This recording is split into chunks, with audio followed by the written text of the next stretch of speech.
And now we are going to get to our main topic today here on Mastering Dungeons. We are going to do a review of the Shadow Dark RPG. I have heard so many good things about this game. I have not played it yet, and I just got the PDF so I could review it. We are going to take as long as we need to get through this. We want to be fairly specific and measured in our approach to give you exactly what's in this game. Uh, I did sit on a panel with Kelsey Dion, the creator of this and the publisher via the Arcane Library. And after the thing, I said, uh, I've heard so much good talk about your work in this game. I can't wait to play it. Because everybody, all my game design peers were like, yeah, this we're playing this. I love this game.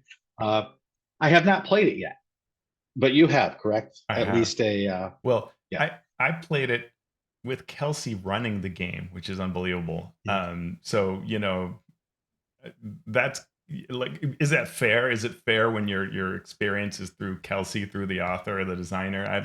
I don't know. That may be too good. Maybe I'm Oh, it's biased. absolutely fair. It's absolutely fair. And so, as we review this, just keep in mind that I have not played it. Teos has played it once with the creator of the game, whether that's fair or not. Um, so take everything we say with a grain of salt as we look at what is in this role playing game. Do you want to talk a little bit more about Kelsey's background as Yeah, the creator? sure. I've been following Kelsey and the Arcane Library for quite some time. First, because Kelsey ran a really nice newsletter that would talk about the underpinnings of 5e in a really nice analytical way. So I enjoyed that newsletter, which has been a little slower recently, but it used to have this sort of 5e emphasis. And Kelsey was writing 5e adventures, publishing them on the DMs Guild. Some of them gained great notoriety, like Matt Colville used one of them to run, live and talked about how much he liked that. And so Kelsey has deservedly gotten a lot of praise. Her strong mailing list, she began experiment with YouTube, very clever approaches. So she would take her adventures and give you a walkthrough of them, right? How to run them, how to make the most of them. Great. Set up a Discord, started growing all these supportive fans. So it didn't surprise me at all, Sean, when this Kickstarter dropped and was enormous. And some people were saying, who's Kelsey? And I'm like, oh, Kelsey is a force. Mhm. Yeah. That Kickstarter had over 13,000 backers and pledged almost $1.4 million in 2023. And the reason we're getting to this now is because the fulfillment process is just taking place. Yep. So you can get the PDF online from the store. Uh, you'll have to wait for the books if you want a hard copy because they're just coming out. Yep. But what Shadowdark promises is old school gaming modernized and something nostalgic but new. And so as we talk about this, we're going to show you how Shadowdark mixes current 5e rules with classic D&D concepts and even some innovative OSR and indie game approaches. Uh, it's gotten rightful praise as one of the standout role-playing games of recent years, both for its crowdfunding success and the community that has grown around it. Uh, Well, I just want to say here that that is really impressive, right? Because a lot of times you hear things like, the Avatar role playing game comes out and it breaks all the crowdfunding records. But you know what I don't see is people playing the game, right? And that's that thing that often plagues our industry, that even if you have like a breakout notoriety and sales, are there people really playing your game? People were playing Shadow Dark off the playtest version, uh, enthusiastically so, right? You had all kinds of different groups who were running online games, who were playing both with Kelsey and running their own games. And the Discord was super active because of the availability to write for the game. People were launching their own crowdfunding efforts to create their own zines, monsters, you name it, and putting those up before you could get the physical books in your hand, right? I mean, Mhm. that's amazing, and it's, good luck trying to reproduce that. I've told you the pieces that I gather from how Kelsey did it, but it's incredible. It really is, and that Well, community aspect is amazing. yeah. And you know what helps there? Make a playable game, Yeah. right? Make a game that you can actually play. You brought up the Kickstarter for Avatar, and I was teaching this class when that Kickstarter was going on, Oh yeah. and so I was teaching Powered by the Apocalypse as a system, and so I was like, okay, has anybody heard about Powered by the Apocalypse? And nobody raised their hand. I said, how many of you have heard of the Avatar role playing game? And people are like, oh yeah, look at how it's doing, and I bought it. And I'm like, you don't know about Powered by the Apocalypse, but but you back. This is what you're buying. Yeah. This is what Yeah. we're, and you don't even know. Um, so yeah, making a playable game can be super helpful. We'll see how playable this is, but I think you're getting a hint that we think it kind of is. Right. Right. What I noticed as I started reading through this book was it really hits that old school vibe over and over again and super hard. Uh, you're going into dungeons, and these dungeons are dangerous, but they're the only place that you are going to find the things that you want, which is money and power, right? And fame, which goes along with power, uh, right? Because you get a title the Yeah, higher that's level true. you get. So that's why you're going in, and that's the game. And I thought back to all of the OD&D and basic Yeah. and even the AD&D rules. Uh, and the emphasis back then was more on storytelling because the rules were either fewer or so arcane that you ignored them, Yeah. depending on if you were playing basic or AD&D or the original D&D set.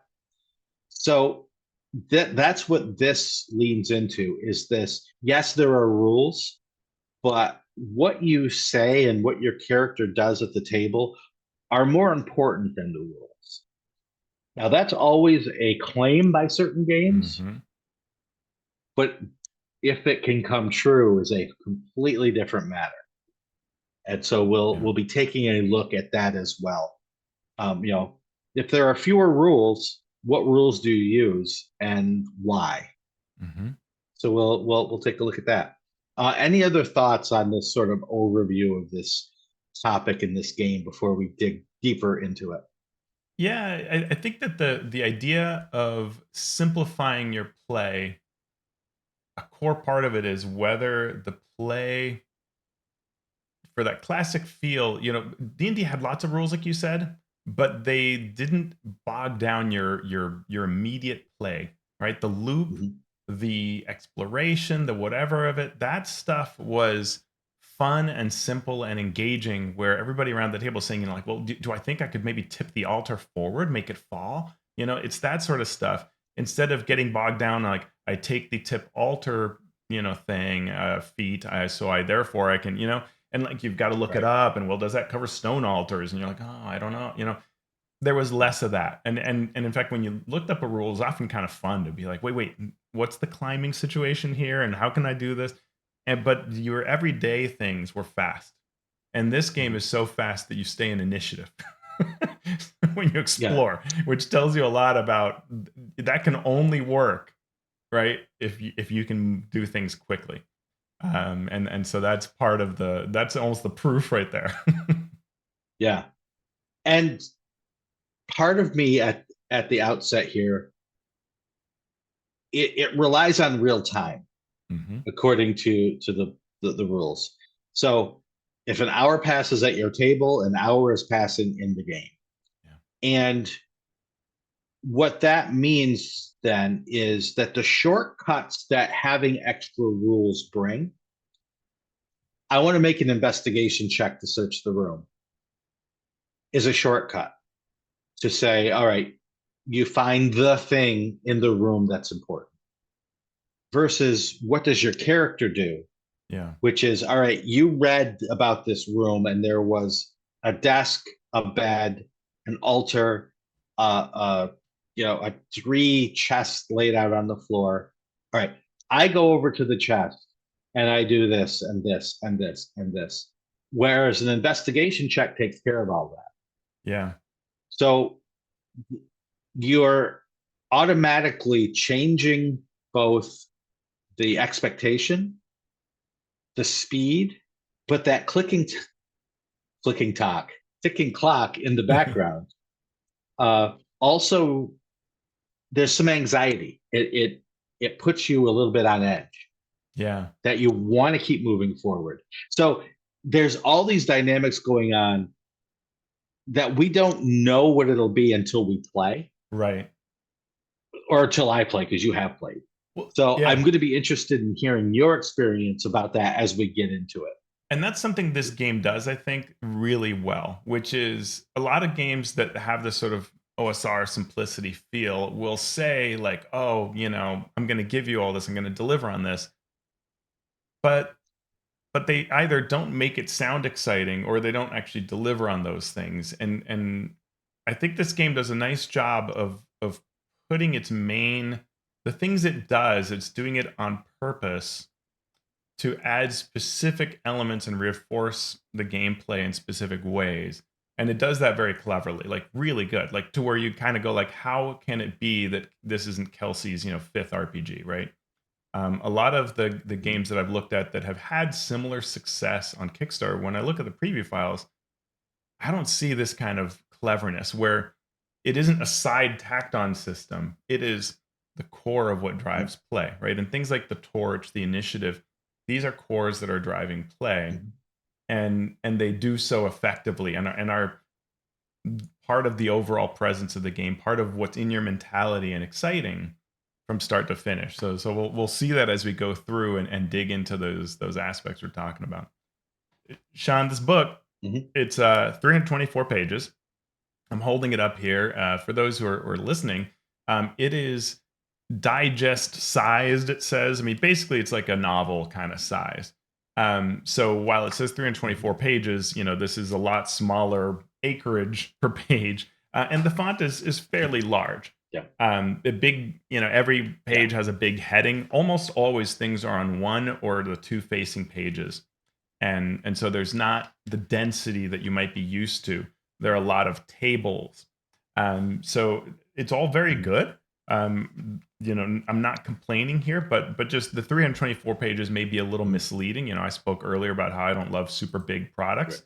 I did not feel like this was unnecessarily large or anything like that, because it's actually smaller than you think it is in a lot of ways.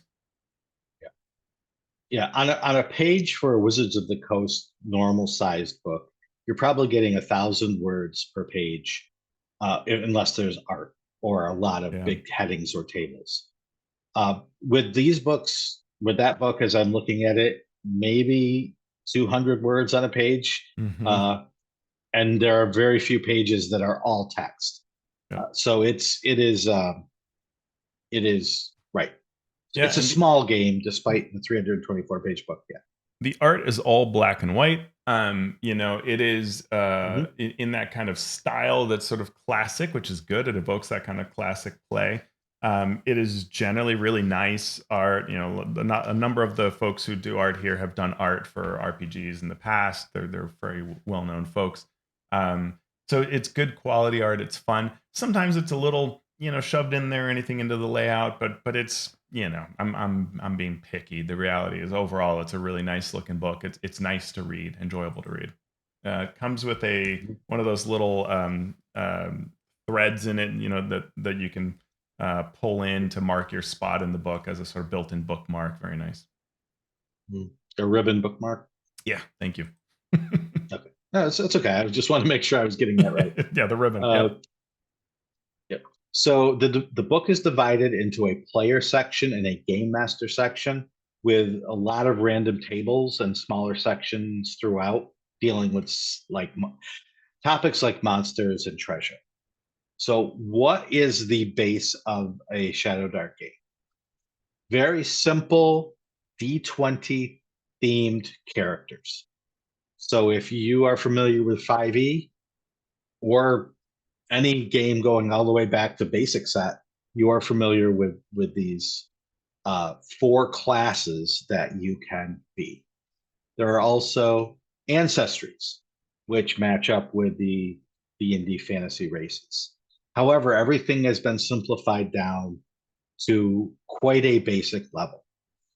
Mhm. With your ancestry, you might get one benefit.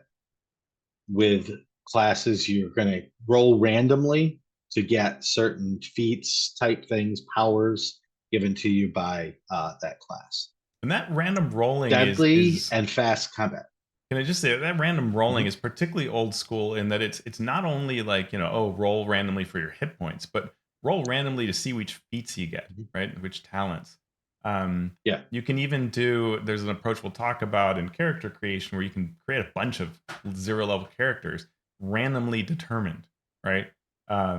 Your Mhm. stats are random. So all of that is really part of the it gives you that sort of old school feel that you're not in control. You're not building a third edition optimized power attacker. It's whatever the dice give No. you. No. Yeah, and even your ability scores, your attributes are roll 3d6 and not even 4d6, right? It's Mm-mm. 3d6 and you get what you get. Your average is going to be a 10.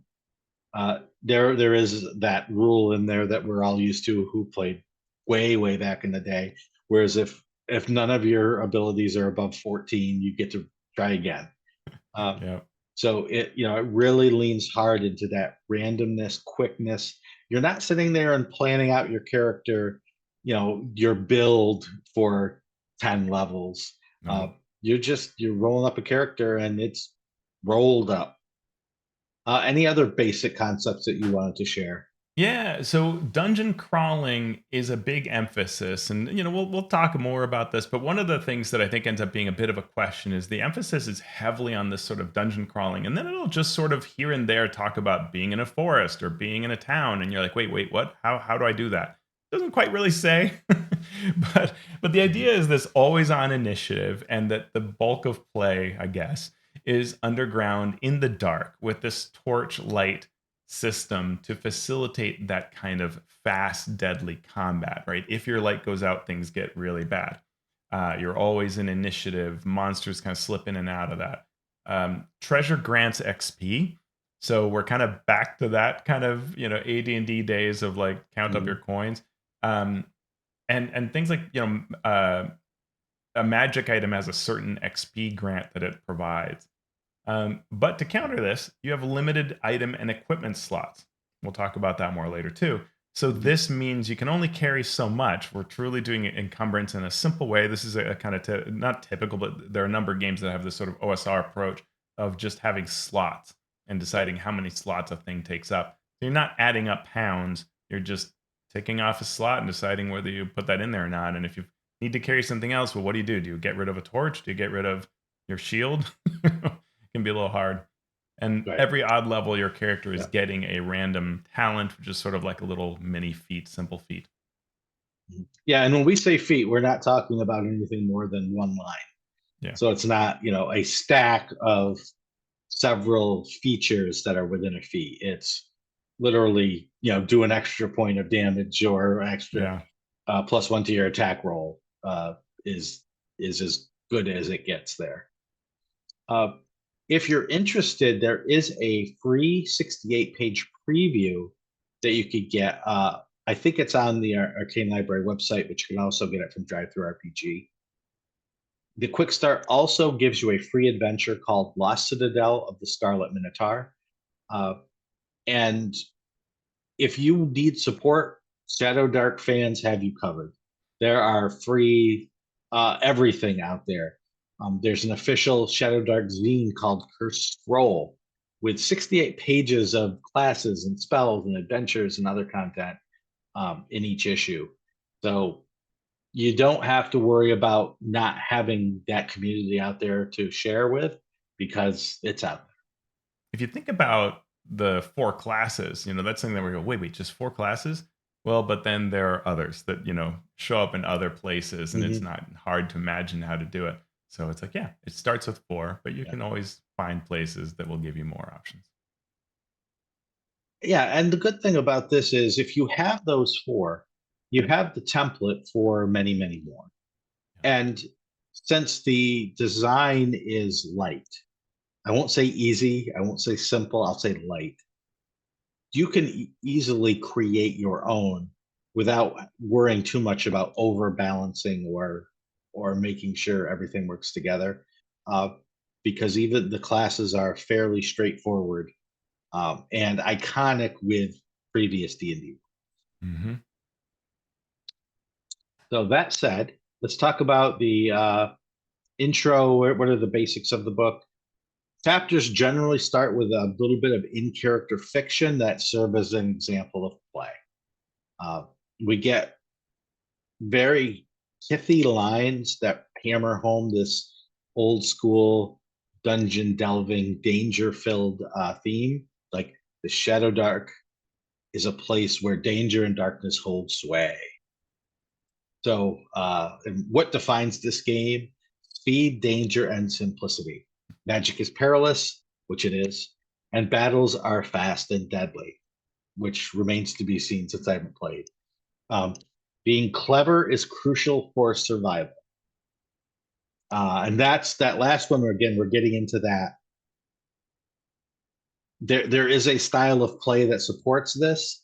It's Hmm. not one that you might be used to if you started playing with third edition, fourth edition, or fifth edition.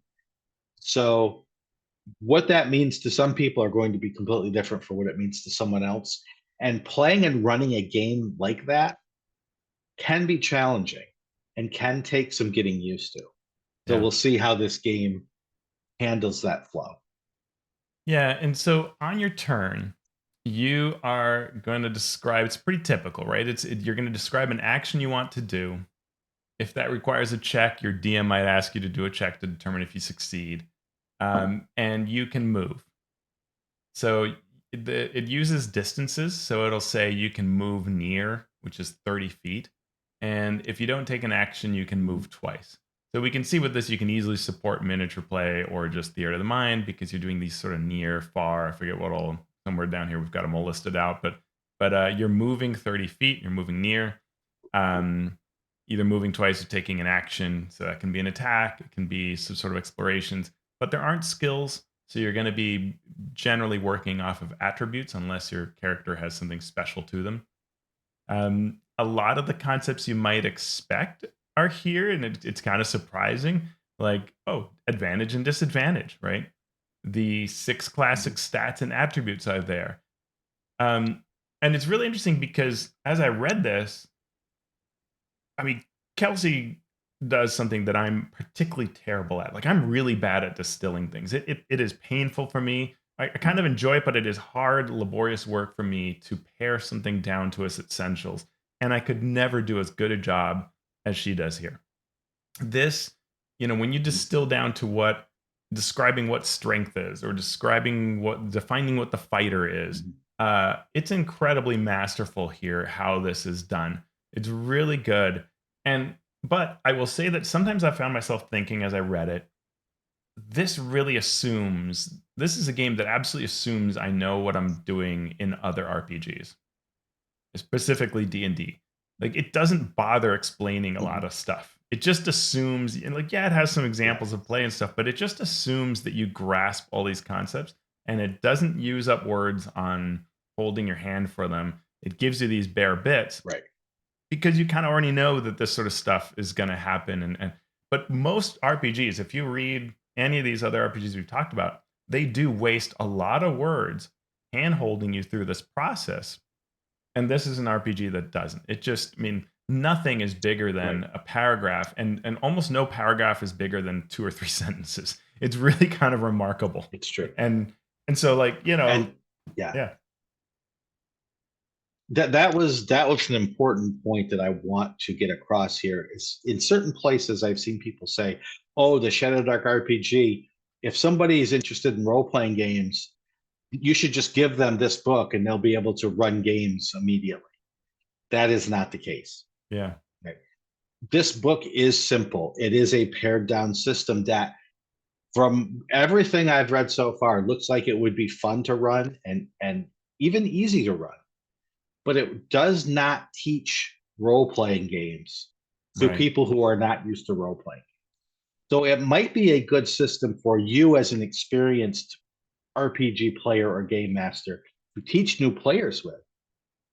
But there's still that level of understanding the flow of things and when to pull the trigger on a check, when to let something go, Mm-hmm. that you do not get from this game, No. that will be clunky unless you know. Yeah, like, if I think of a lot of complaints of 5e, like one that recently came out when when D&D showed a spread of the backgrounds from the 2024 5e upcoming players handbook, they received criticism of like, wow, you've really pared down these backgrounds, right?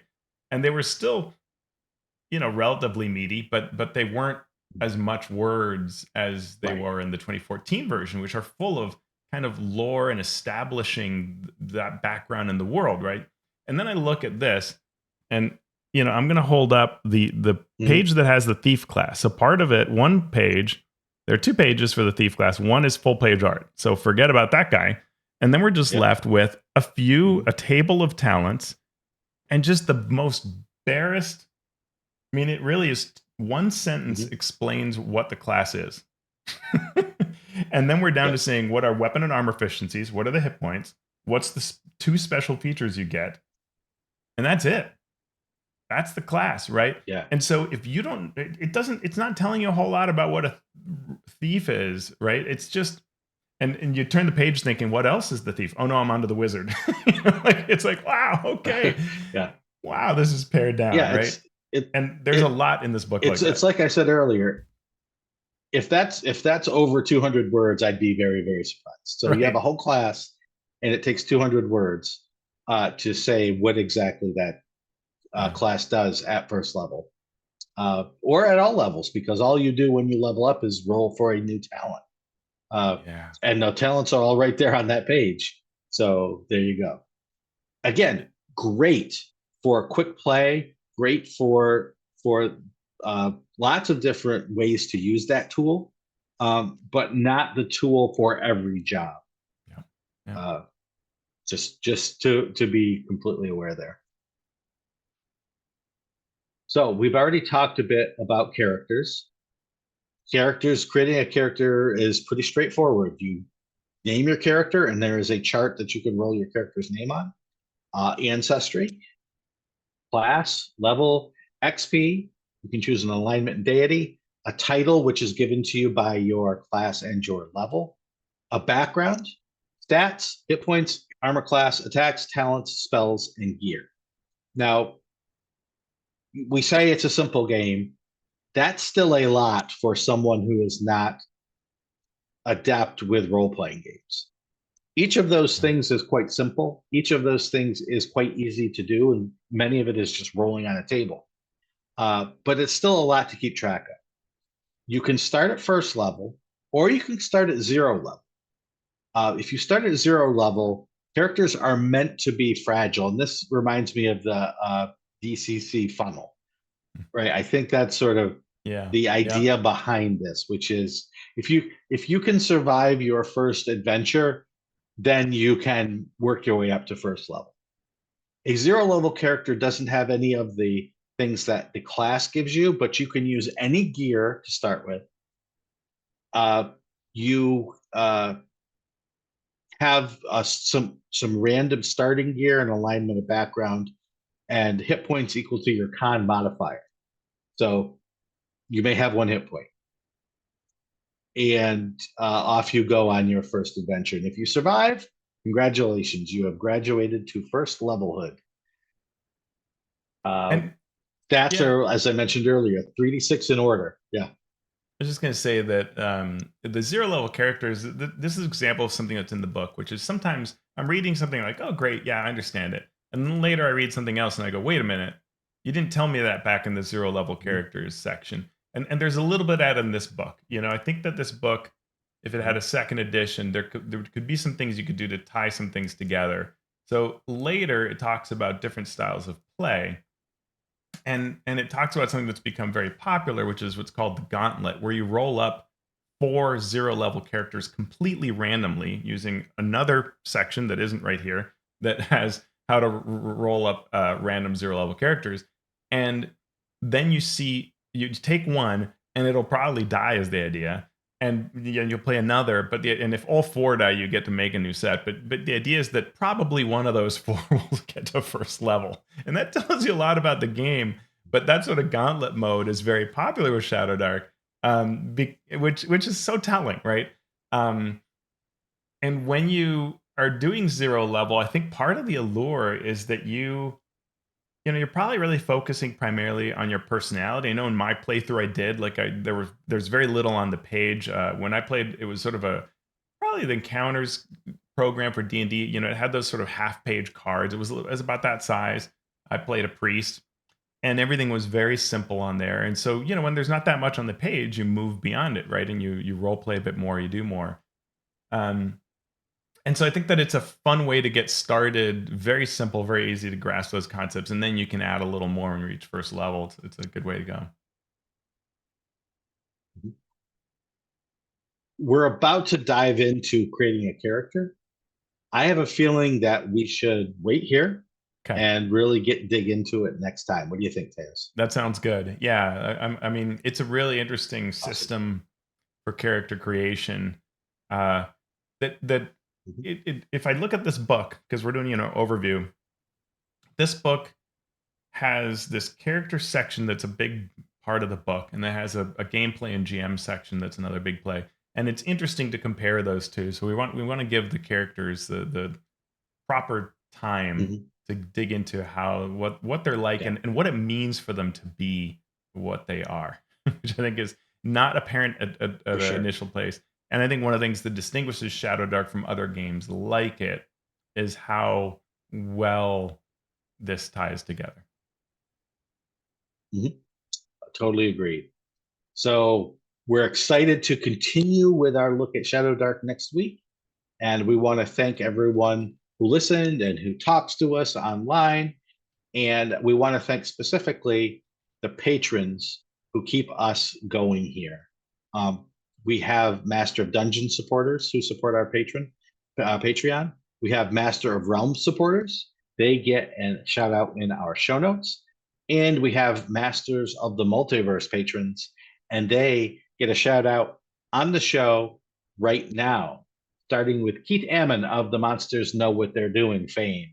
Craig Bailey, Steve Bissonette, Merrick Blackman, Evil John, Darren Chandler, Seth Eckel, Andy Edmonds at Nerdronomicon, Nathan Fuller, The Mighty Jerd, Ben Heisler and Paige Lightman, Sean Hurst, Chad Jackson, Brian King, Jim Klingler, aka DM Prime Mover, Chad Lynch, The Mathemagician, Eric Mengi, The Micro Ant, Sean Molly, Falcon Neal, Mike Olson, Chris, Mighty Zeus, Post Fiction RPG Audio, Robert Pasley, Vladimir Prenner from Croatia, Chance Russo at Drago Russo, Ross, I lost it there.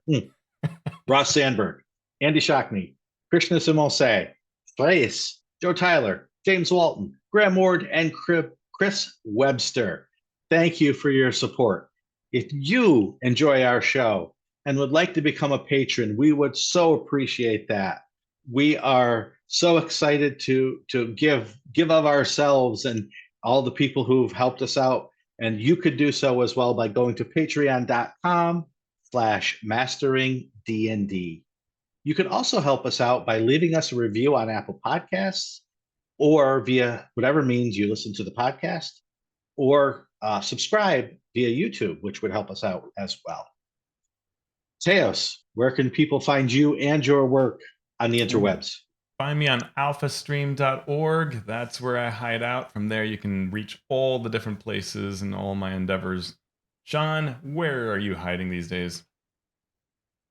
I am not hiding. I am out there in public, proud as can be on all of the social media places, Facebook, Twitter, uh, Blue Sky, Mastodon, and the show is on most of those places as well. So you can reach out to us, ask us questions via any of those places at Sean Merwin or at Mastering D&D. You can always go to the YouTube channel, and we read through all of the comments on there as well if you have anything you need to tell us or ask us. So, Teos, with torch in hand, we are crawlers going deep into the Shadowdark. What are we going to do now? Oh, well, I'm definitely going to follow my three principles to have fun. Everybody's going to be worried about how Mhm. deadly it is, and I'm just going to be making jokes and engaging and creating community. That's how I Shadow Dark. Yeah. Is that? Yeah, I'm looking for the digital version, but I'm not seeing it anywhere. But I'll probably be dead by first level anyway, so what difference does it make? It'll be coated in nightshade. There you go.